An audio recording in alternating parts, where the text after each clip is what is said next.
خالد بن ولید رضی اللہ عنہ، سب نے نام سنا ہوا نا. 15 ہجری میں جنگ یرموک ہوئی. 15 ہجری میں جنگ یہ یرموک نا اردن میں ایک دریا کا نام ہے. یہاں جو ہے نا رومیوں کے ساتھ مسلمانوں کے لڑائی، 40,000 مسلمان تھے اور 6 لاکھ رومی تھے. 40,000 مسلمان تھے اور 6 لاکھ.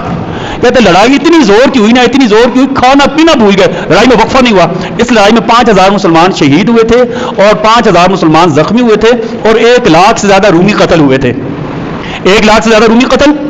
لڑائی کے دوران نا اچانک خالد بن ولید نے کہا میری ٹوپی ڈھونڈ کر لاؤ، میری ٹوپی ڈھونڈ کر. لوگوں نے کہا لڑائی لگی ہوئی ہے، بندے مر رہے ہیں، خالد بن ولید کیا کر رہے ہیں؟ کہتے خالد بن ولید لڑتے ہوئے گئے، بیچ میں سے راستہ بنایا، اپنی ٹوپی ڈھونڈ کر لائی. اب لوگوں نے کہا ٹوپی بھی پرانی سی ہے، نئی ٹوپی بھی.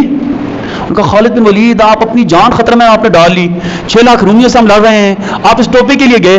انہوں نے کہا کہ اس ٹوپی میں نبی کریم صلی اللہ علیہ وسلم کے بال مبارک ہیں.